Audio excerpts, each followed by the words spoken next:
Então, pessoal, vamos lá. Na última aula, eu passei para vocês uma revisão a respeito dos conceitos básicos de programação lá, né?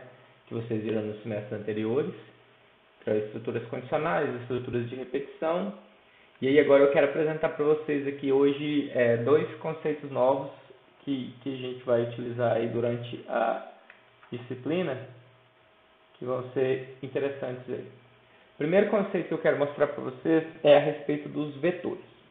Então, explicando para vocês o seguinte: quando vocês pegam, e aqui nessa seção aqui do Visual G, vocês vêm e declaram uma variável, vocês estão pegando e estão alocando um espaço na memória para que ele possa ser utilizado pelo meu programa, para que eu consiga armazenar qualquer coisa lá dentro. Então, eu consigo vir aqui, por exemplo, declarar uma variável A, seja do tipo inteiro, por exemplo, eu consigo vir aqui declarar uma variável B, do tipo caractere, e assim por diante.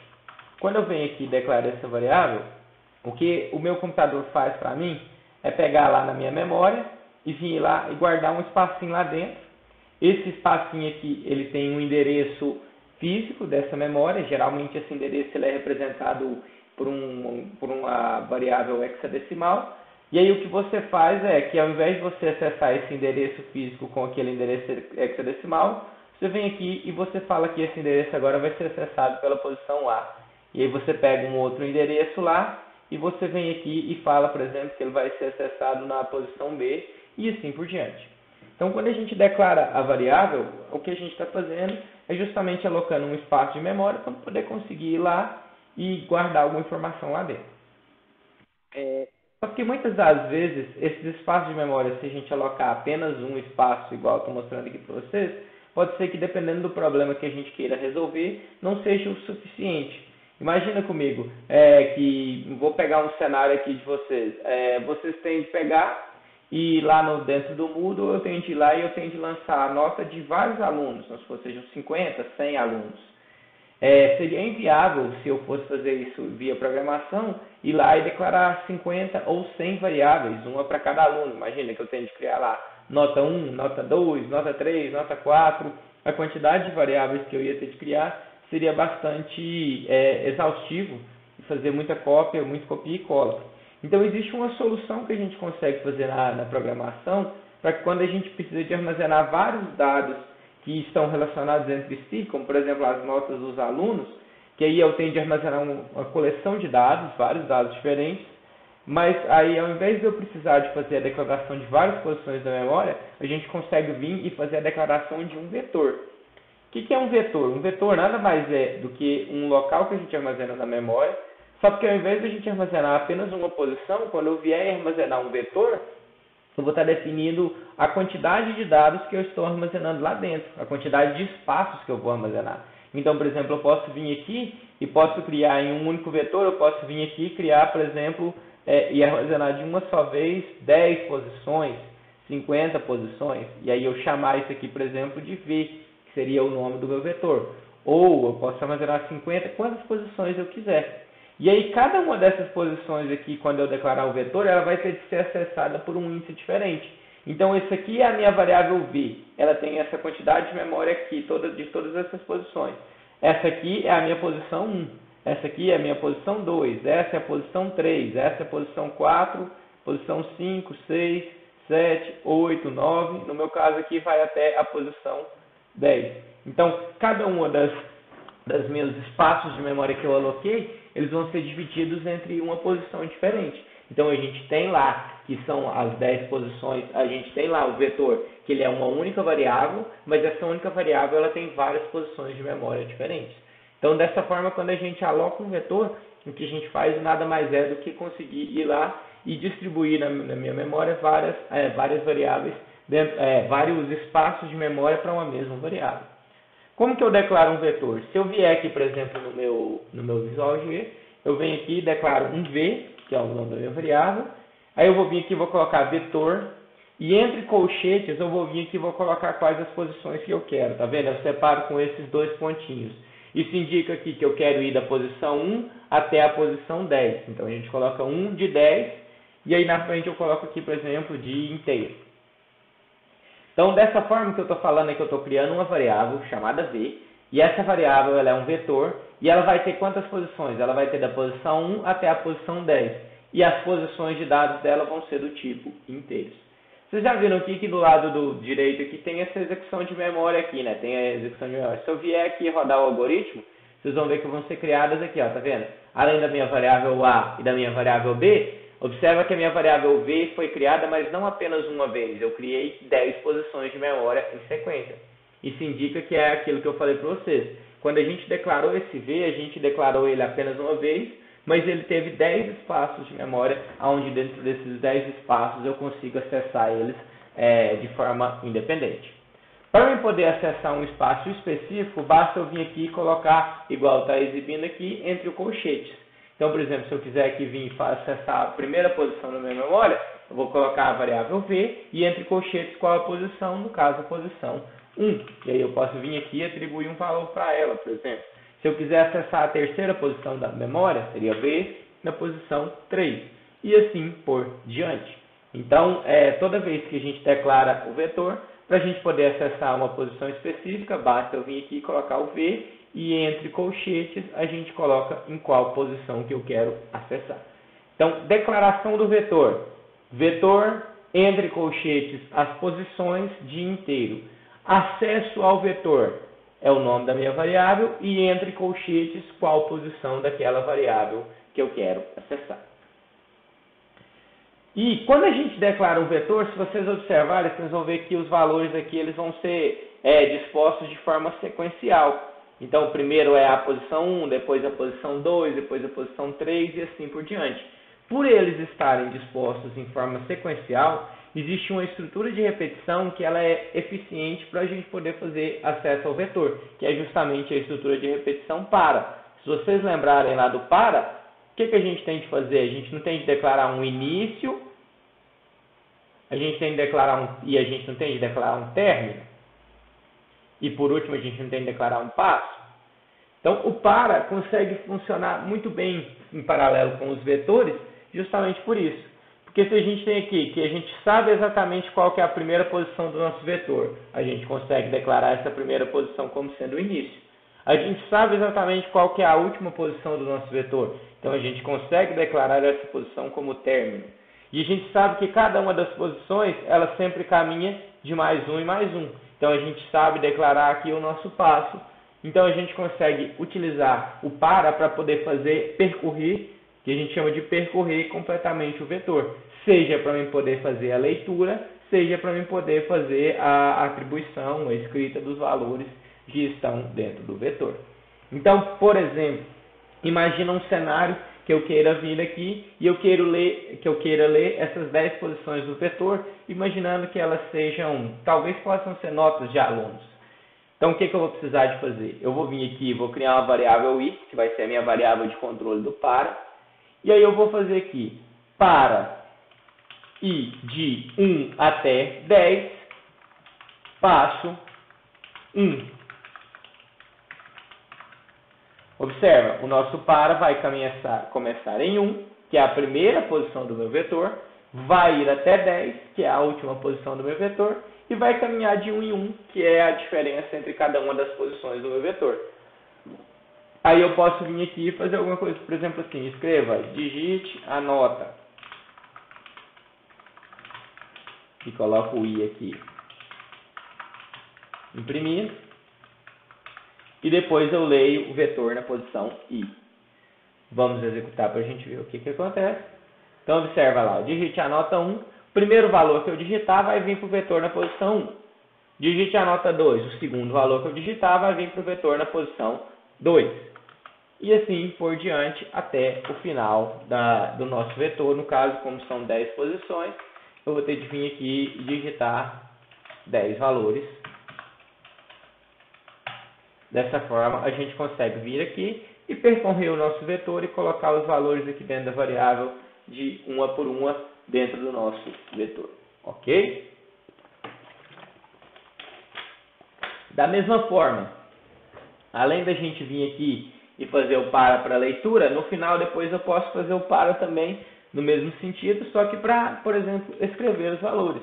Então eu posso vir aqui para i de 1 até 10, passo 1, faça. Eu posso vir aqui e fazer um escreva, por exemplo.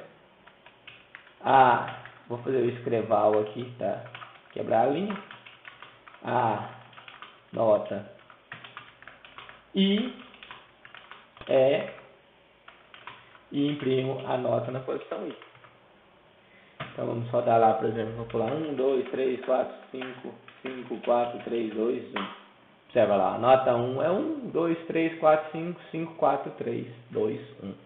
Então, da mesma forma que a gente usa o para fazer a leitura, a gente consegue utilizar o para fazer a escrita dos valores no vetor.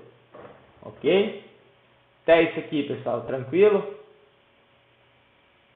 Parte inicial de vetores. Tranquilo?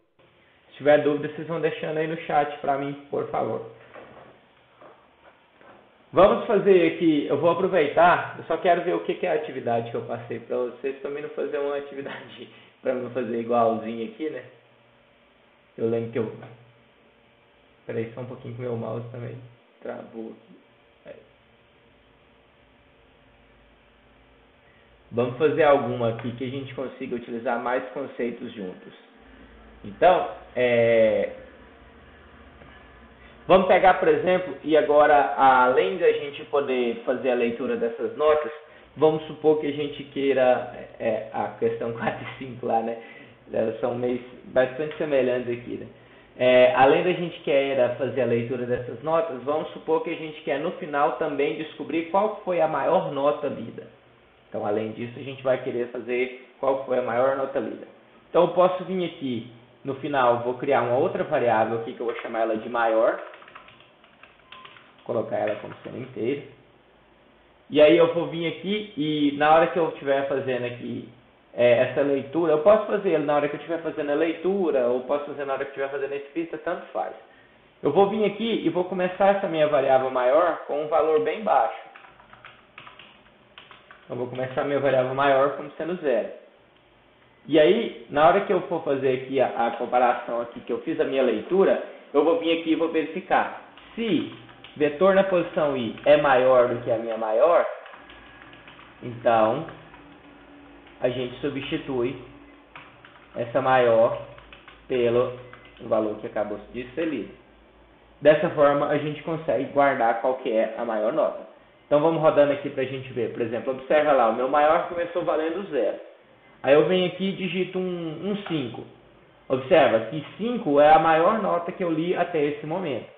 Aí eu vou vir aqui e vou ler um 2, por exemplo. Aí ele vai testar, 2 é maior do que 5? Não, nesse caso o 5 continua sendo a maior nota que eu acabei de ler. Aí eu vou ler depois um 8, por exemplo. 8 é maior do que 5? Aí nesse caso o 8 é maior do que 5, observa que a maior nota agora é 8.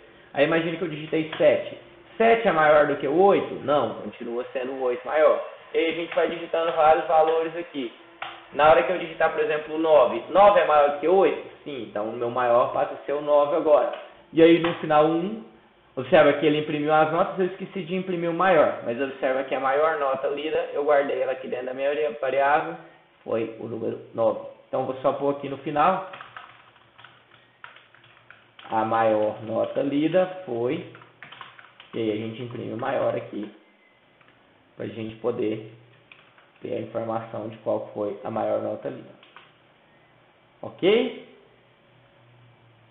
Então, observa, a gente consegue fazer todas aquelas operações que vocês já estão acostumados, do se, também a gente consegue fazer elas com o vetor, a gente consegue intercalar funções, condições, estruturas de repetição com estruturas de condição, tudo isso dentro do mesmo problema, sem nenhuma dificuldade. A gente consegue vir aqui e fazer.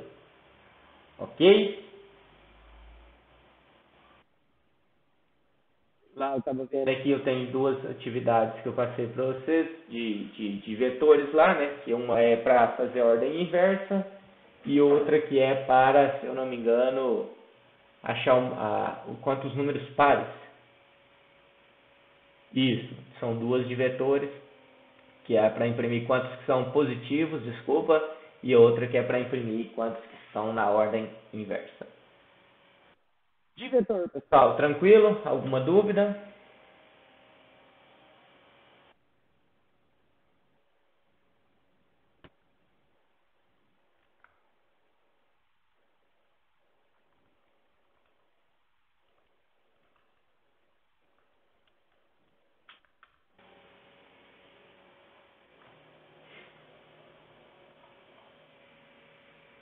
Ok. Então vamos continuar aqui. Próximo ponto que eu quero passar para vocês é a respeito de funções. Então, funções acontecem com a seguinte característica. Imagina que existe alguma parte no código lá, quando vocês estão fazendo algum código ou qualquer coisa do tipo, imagina que vocês têm alguma parte lá desse código que vocês queiram aproveitar ele em mais de um lugar. Geralmente isso acontece muito, principalmente quando a gente tem operações que podem ter sido feitas operações matemáticas, ou talvez uma operação de imprimir alguma coisa. Isso é bastante comum da gente utilizar e a gente poder utilizar funções e procedimentos. Então, as funções e procedimentos servem justamente para a gente poder pegar e separar, quando a gente tem uma parte do código que a gente vai utilizar bastante, a gente consegue vir aqui e separar essa função em algum outro lugar. Então, por exemplo, imagina aqui que eu tenha lá um programa, não sei, vou pegar até um exemplo de uma das atividades lá, né? Fala assim, eles fazem uma função capaz de receber 3 números A, B e C e retornar o delta desses números. Então, nós vamos fazer isso daqui com vocês, eu acho que vai ficar legal. Imagina, para vocês verem, calcular o delta é uma função que vocês já estão acostumados lá, que é aquela função do segundo grau. Vocês devem lembrar lá, né? Que o delta nada mais é do que B2 menos 4AC. Se você pegar essa função, não importa em qual programa que vocês estão executando, não importa o código que vocês vão fazer, sempre é essa mesma função. Então a lógica de calcular o delta é sempre a mesma. Então, ao invés de a gente fazer isso dentro do nosso código-fonte, quando a gente tem alguma função que é bastante padronizada, bastante definida, e que a gente sabe que ela não vai mudar, que ela sempre vai ser a mesma coisa, a gente consegue pegar e separar ela a partir de uma execução de uma determinada função. Então, o que é uma função? Nada mais é do que a gente pegar e criar aqui em cima, aqui dentro do nosso programa aqui, além de essas que a gente já tem aqui, o var, o início e o fim, a gente consegue vir aqui e criar uma função aqui em cima também. Então, por exemplo, no nosso caso aqui, a função delta. Essa função delta, ela vai ser possível de ser utilizada depois dentro do nosso programa, igual vocês utilizam lá o escreva, o leia, ou até mesmo, por exemplo, lá se vocês já fizeram alguma coisa matemática lá, vocês devem lembrar que já tinha por exemplo, sei lá, cosseno, seno, tangente, logaritmo. Então, você já tem várias funções que vêm prontas do Visual G. E existem outras que a gente consegue vir aqui criar. Então, por exemplo, se eu vier aqui e falar aqui com o nosso delta, se vocês imaginarem, o que a gente precisa saber para eu poder calcular o delta? A gente precisa de saber as três variáveis lá da equação de segundo grau, que são A, B e C. Então, a gente fala que a nossa função delta, ela vai receber A, B e C, que no caso vão ser do tipo real. E elas vão me retornar justamente um outro valor real aqui dentro. Então, observa lá que a gente consegue vir aqui e definir nesse caminho aqui um valor aqui onde a gente vai vir aqui dentro para eu poder calcular o meu delta. Então, se eu vier aqui executar aqui, ó, só para ver se é isso mesmo, observa que a gente consegue vir aqui e definir o nosso delta. O que é o delta? Ele é uma função que ela vai receber 3 valores, A, B e C. Esses 3 valores vão ser do tipo real e ela vai me retornar um valor real também. E aí esse valor real pode ser o que eu quiser, no meu caso aqui pode ser um cálculo matemático, pode ser qualquer coisa desse tipo. Então, quando a gente cria uma função, o que a gente está fazendo é justamente separando uma parte do código, que ela pode ser reaproveitada em vários lugares diferentes, e está movimentando ela para um lugar em específico e separado. Quando a gente faz isso, a gente tem vários benefícios. Primeiro, se a gente vai utilizar isso em mais de um lugar no nosso código, a gente evita aquela mania que a gente tem de fazer o Ctrl+C, Ctrl+V. Então, se você faz lá, por exemplo, um lugar do código, você vai Ctrl+C, Ctrl+V, muito provavelmente aquilo pode ser substituído por uma função. Além disso, quando a gente substitui na função, a gente tem uma outra vantagem, que é a facilidade para a gente poder depois corrigir um determinado erro. Por quê? Porque se está dentro de uma função, a gente Se a gente, por exemplo, tiver de mudar esse cálculo posteriormente, a gente só precisa sair e mudar em um único lugar, porque nos outros lugares tudo eles fazem apenas essa chamada dessa função. Agora, se a gente fizesse fazendo Ctrl+C, Ctrl+V, o que teria de acontecer? Aí depois, se eu precisar fazer uma mudança, eu teria de sair procurando em todos os lugares que eu fiz a minha cópia para me poder também fazer essa mudança.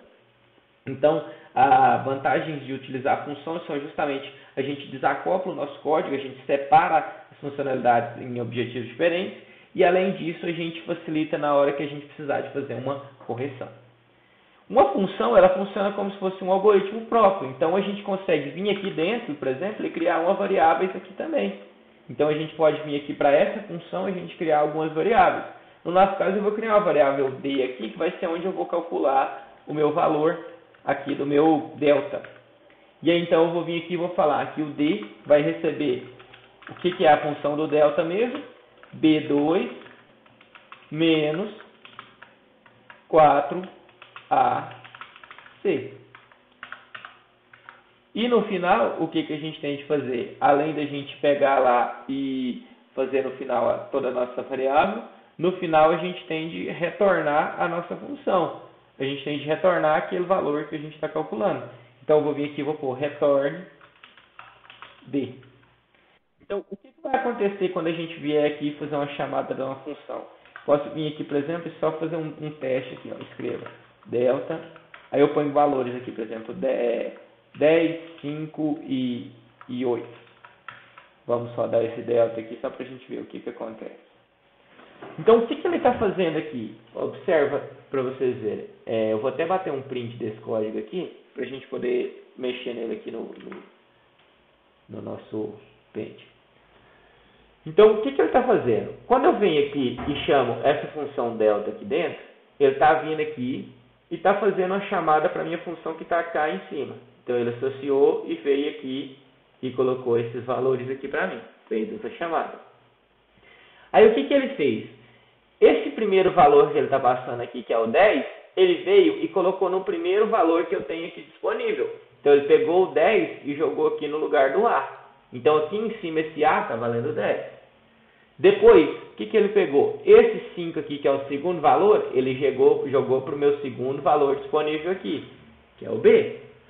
Por último, ele pegou esse 8 aqui e jogou para o meu último valor aqui, que é o C. Então, no primeiro momento, quando eu estou executando essa função, o meu A vale 10, o meu B vale 5 e o meu C vale 8. Então, eles estão valendo esses valores aqui. Meu A vale 10, meu B vale 5, meu C vale 8. Aí ele veio aqui e criou uma variável D. Se vocês observarem aqui, vocês vão ver que essa variável D não existe. Por quê? Porque essa variável D ela só existe no que a gente chama de escopo da função. Então, ela só existe aqui dentro. Ela é uma variável local. Ela só existe aqui dentro da minha função. Então, essa variável D ela não está existindo aqui na minha variável global. Ela só existe aqui localmente dentro da minha função. E aí, ela vai receber um cálculo. Nesse meu caso, ela recebeu B ao quadrado. Então, vai ser 5 ao quadrado, vai dar 25. Menos 4 vezes 10 vai dar 40. Vezes 8, 320. Então, 25 menos 320... ficou exatamente os 295 que foi o que foi impresso para mim. No final, quando eu calculo esse retorne D, o que ele faz é devolver esse D aqui para o lugar. Então, seria como se eu tivesse escrito aqui, ao invés de escreva delta tal, é como se ele fizesse escreva menos 295. E aí ele escreve o valor na tela lá, igual a gente viu, que é o 295 que foi impresso. Ok? Tranquilo essa ideia aqui de como é feita a chamada da função? Alguma dúvida?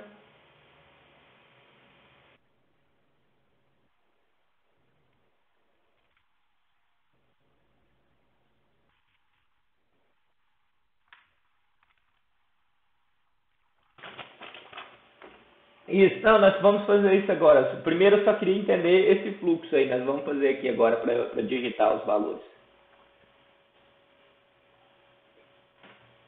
Então, ok? Então, só para a gente fazer aqui, ó, digitando os valores aí, ó. Ao invés de a gente deixar os valores fixos, imagina que a gente queira aqui que o usuário digite esses valores. Então, eu vou vir aqui, vou criar 3 variáveis, também vão ser real. E vocês vão falar assim, Jean, mas esse A, B e C, eles já existem aqui. Lembra, tudo que está nesse caixotinho é local, ele só existe enquanto no comportamento dessa função. Então, existe a diferença se a variável ela é local, que ela está aqui dentro, ou então se ela está aqui, é o que a gente chama de variável global. Então, mesmo que as duas se chamem A, não tem problema, porque essa aqui é como se fosse a A do algoritmo, e essa daqui é como se fosse a A do delta. Existe uma diferença entre as duas. As duas variáveis têm o mesmo nome, mas como elas estão em escopos diferentes, elas vão ter endereços de memória diferentes. Então é só eu vir aqui, por exemplo, ó, escreva, digite A, leia o A, escreva, digite B, leia o B, e escreva, digite C, leia o C. Depois disso aqui, aí a gente pode vir aqui e fazer o escreva o delta E, e aí a gente imprime o delta de A, B e C. Então, por exemplo, se eu calcular aqui, por exemplo, digite o A, eu vou pôr 2, digite o B, eu vou pôr 8, digite o C, eu vou pôr 5. Aí ele vai calcular. 8 ao quadrado vai dar 64, menos 4 vezes 2, 8, vezes 5, 40. 64 menos 40, o delta nesse caso vai ser 24. Ok? Observa que aqui ele também fala que essas variáveis aqui são as variáveis globais, porque elas estão presentes no algoritmo inteiro. Alguma dúvida quanto a isso daqui da função?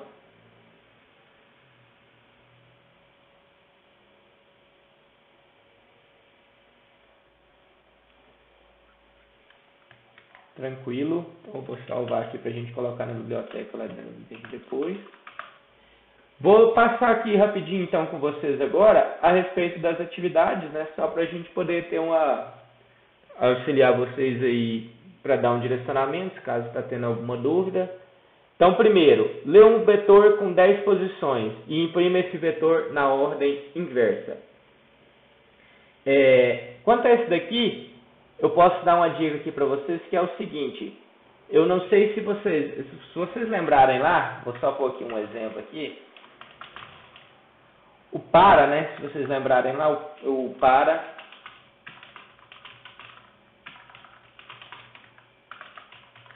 ele funciona dessa maneira. A gente vem aqui e escreve aonde começa e aonde termina, e ele vai andar aqui normalmente.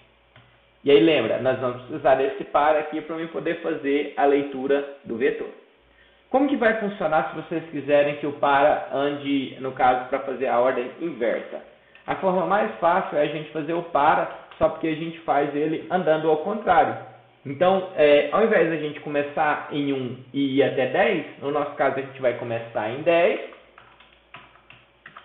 e ir até 1. E aí vocês vão falar assim, mas se eu for de 10 até 1 somando mais 1, não vai dar certo nunca. Mas aí o nosso passo, ao invés de ser mais 1, o nosso passo vai ser menos 1. Dessa forma, a gente vai conseguir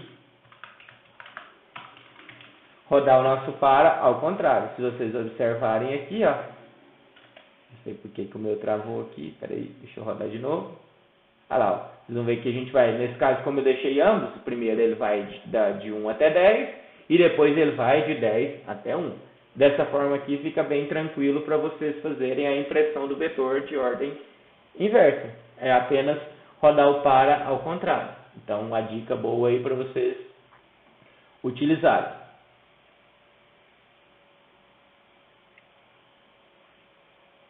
Isso. Não, se lembra que primeiro tem que fazer a leitura. Então, por exemplo, seria mais ou menos aqui. Você tem o primeiro para fazer a leitura do vetor, e aí você tem o segundo para fazer a impressão. Ok? Isso, isso. Aqui teria um lay aqui, né? Se fosse fazer assim com o vetor. Beleza. Aqui, a número 2, 3 CBs, 2 números A, B e C e retornar o delta, a gente já fez, então essa aqui está tranquilo. A número 3, receber 2 números e retornar qual dos dois é o maior. Aí vocês vão ter de dentro da função, vocês vão ter de utilizar o se, nesse caso. Então, dentro da função, vocês vão ter de ver qual dos dois é maior e para retornar ele. A número 4, para receber um número n qualquer e imprimir todos os números de 1 até n. Então, aí vocês vão ter um para dentro da função. Então, é só rodar o for, o para, não tem muito segredo. E aí, a número 5, vocês vão receber dois... Oi.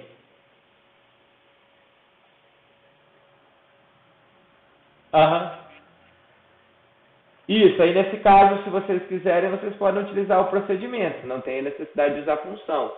Aí, o que muda da função para o procedimento? Se eu não me engano, ela só não tem aqui esse 2 pontos aqui na frente. Eu acho que só não tem o retorno e os 2 pontos, justamente. Então, aqui, ó, isso. Deixa eu até salvar isso aqui só para mim. É até interessante você falar disso aí, que eu vou fazer o procedimento aqui. Eu acho que é bom da gente deixar aqui.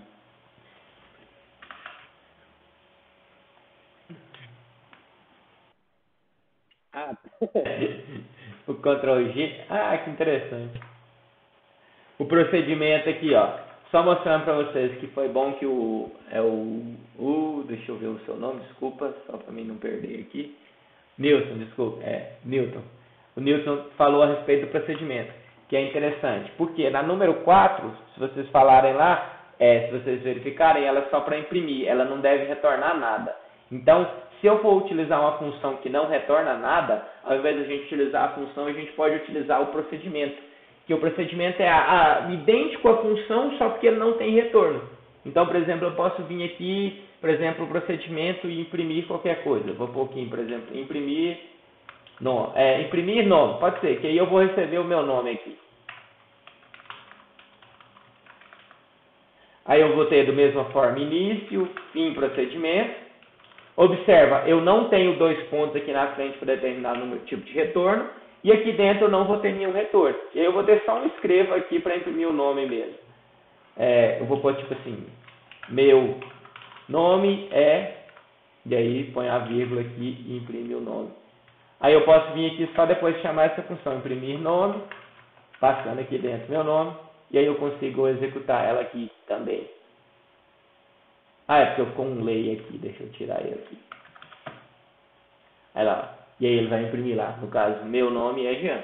O de vocês, ao invés de fazer uma impressão fixa, o que vocês vão ter de fazer é um para aqui dentro. Então, se você for fazer um para, lembra de criar a variável aqui, criar o nosso i, e aí vocês podem rodar o para aqui dentro normalmente, sem nenhum problema. Ok?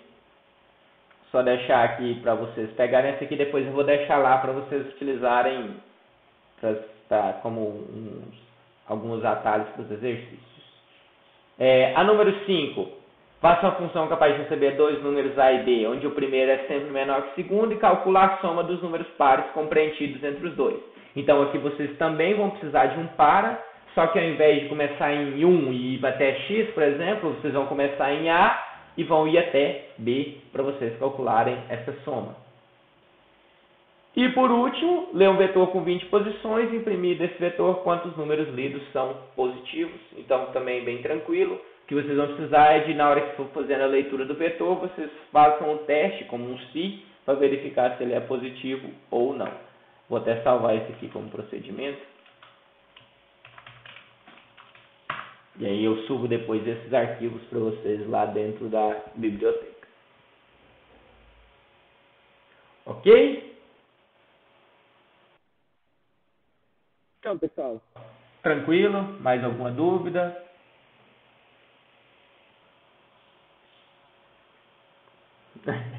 Elas precisam usar função nessas aqui. Aí, no caso de vocês, é só transformar. Então, vocês já fizeram, é só transformar para função. Da 2 até a 5 é para fazer utilizando funções mesmo e procedimentos. Beleza.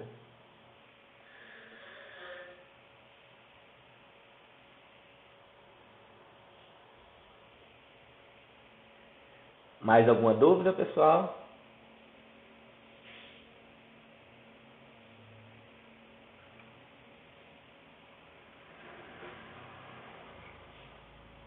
Então, o encontro presencial a gente já passou as informações lá para os tutores, mas vai ser passado um trabalho para vocês desenvolverem.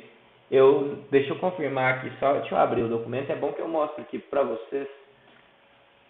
Posso mostrar aqui também sobre o que vai ser solicitado para vocês já terem noção. Mas assim, é bem tranquilo também.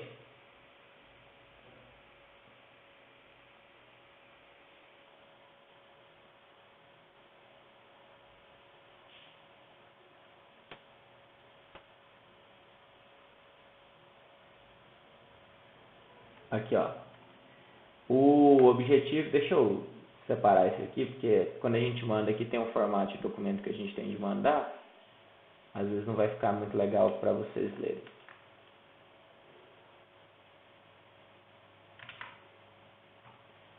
Isso, aqui, ó. Então, aqui, ó. O objetivo do trabalho que eu passei para vocês no encontro presencial é esse daqui, ó. O primeiro trabalho tem como objetivo gostar do seguinte cenário: pequeno caixa de supermercado ainda não possui um sistema computadorizado de caixa e está tendo problemas com o aumento do número de clientes. Em horário de maior movimento, o atendente leva muito tempo para conferir as compras, anotar tudo no papel e digitar os valores no calculadora, formando longas filas de espera. Visando solucionar o problema, o proprietário de estabelecimento contratou para você para desenvolver um sistema que torne o processo automatizado. Veja a solicitação. Então ele precisa de um sistema para o caixa do supermercado que leia o nome do cliente, os dados da compra, produto, quantidade e valor. Aí ele pode ler os nomes dos produtos, né, no caso, e aí o sistema deve registrar os dados de todos os produtos comprados e apresentar o valor total no final. Gostaria também que o sistema calculasse automaticamente o valor do troco, facilitaria muito para o atendente. Também seria bom se o sistema perguntar se a compra precisa ser entregue e, se for o caso, gravar o endereço do cliente. Então, vocês vão ler o nome do produto, vocês vão ler o nome do cliente, vai ler lá a quantidade de produtos, aí para cada produto lê o nome, o valor e quantos foram comprados, calcula no final o total do produto, da compra, lê um valor que o cliente pagou para verificar se tem troco ou não, e aí pergunta para ele se vai ser entregue ou não, e se for entregue, leia o endereço do cliente. Basicamente esse que é o comportamento do mini sistema que vocês vão estar desenvolvendo. Aí eu fui solicitado que, aí, de acordo com o tamanho de cada polo, eu não sei exatamente como que está a divisão, mas eu tinha recomendado entre 2 a 3 pessoas, que eu acho que mais pessoas fica até difícil, como vai ser o desenvolvimento lá, né? Vocês estão lá no laboratório, mais pessoas fica um pouco até ruim, eu acho, de desenvolver. Então, de 2 a 3 pessoas, eu acredito que seja um tamanho interessante. E aí, no final, o tutor passaria lá verificando a validação do sistema e de mesa a mesa, onde vocês fariam uma mini explicação só a respeito do que foi desenvolvido. Então, esse vai ser a ideia do encontro presencial aí de vocês. Ok? Beleza. O Alisson tinha levantado a mão também. Tá tranquilo, Alisson?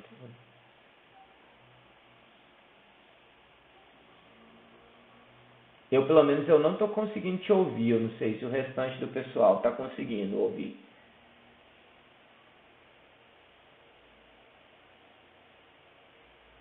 Vocês estão conseguindo ouvir o Alisson? Eu não consigo ouvir ele.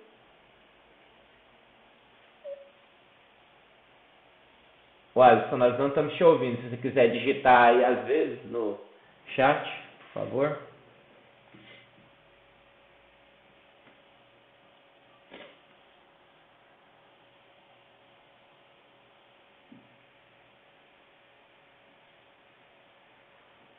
Sim, sim, agora eu te ouvi.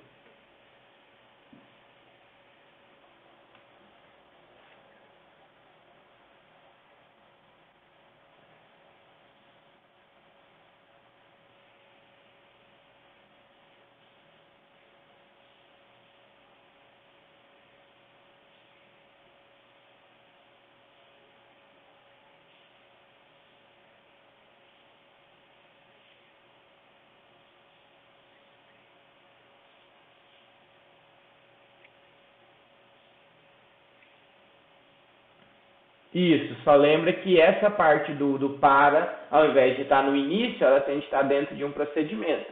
É a única restrição aí que vai ter de estar aqui dentro, ó, ao invés de fazer lá embaixo.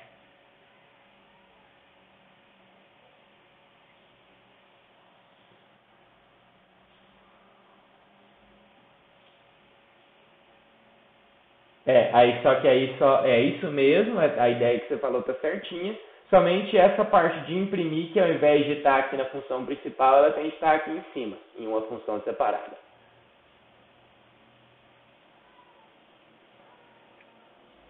Pode sim, pode sim.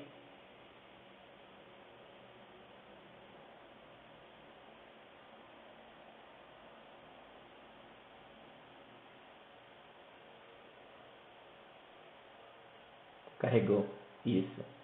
Aí, ó, tá vendo? Aí essa parte aí do para, que é o que eu tô te falando, da linha 15 até a linha 17, aí ela tem que estar dentro de um procedimento. Então, por exemplo, você poderia criar lá na linha 2, pode ser da linha 2 lá, por exemplo, pode ser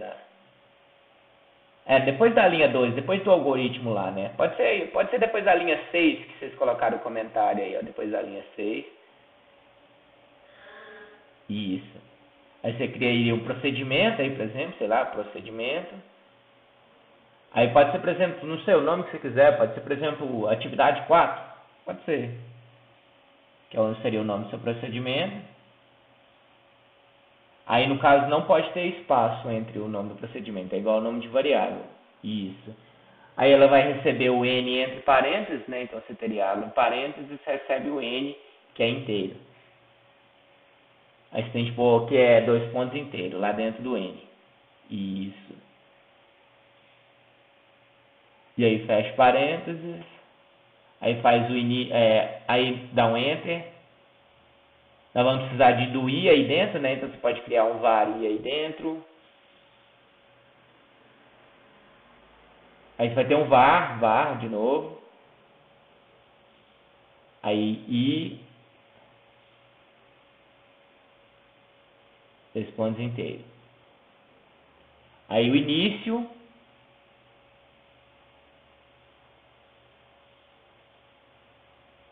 Não, aí depois.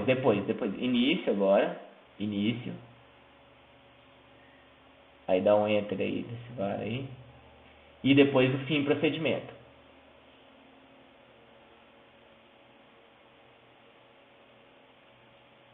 Procedimento. E aí, igual eu comentei com você, da linha 20 até a linha 22, você vai recortar. Não, da de baixo, na verdade, agora. É 21 a 23. Isso, que é o para. Você vai recortar.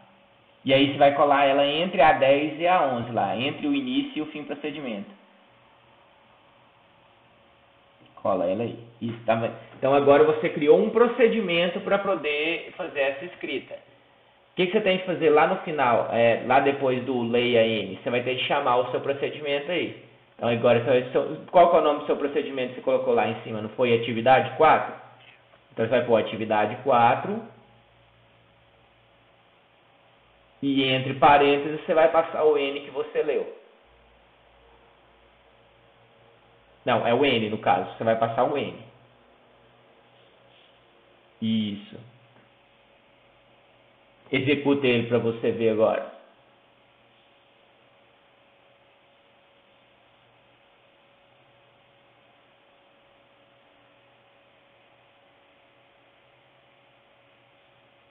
Tá vendo? Ele, assim, teoricamente, ele parece que ele fez a mesma coisa que você estava fazendo antes. Só que agora, ao invés de você estar com as funções dentro do código principal, você separou ela, a função de impressão, num procedimento. Ok? Aí, para os outros exercícios também, eu não sei se você já tinha feito algum outro, mas aí você tem que pensar todos nessa mesma ideia, de separar a lógica lá para cima. Ok?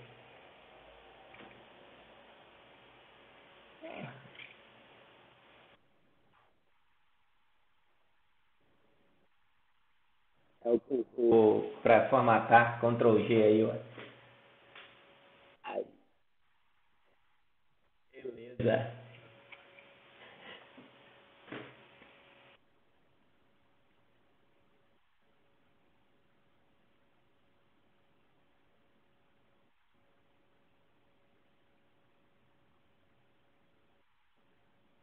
Aí tem que transformar na função também, tá? Depois.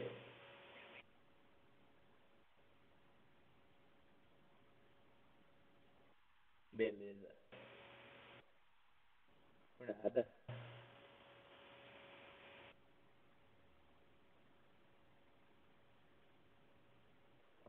Pessoal, mais alguma dúvida?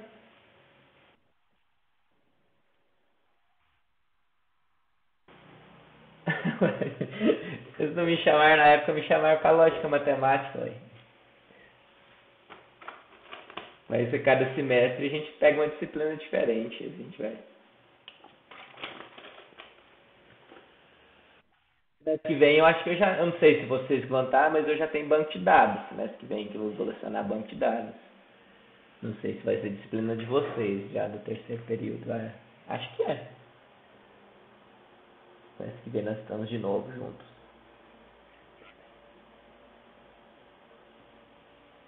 Vixe. Mas se for elogiando, tá bom. Se não for.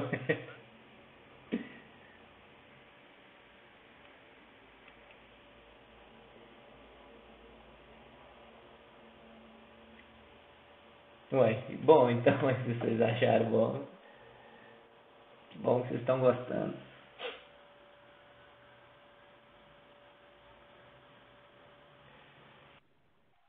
Tranquilo? Então, pessoal, podemos encerrar por aqui hoje.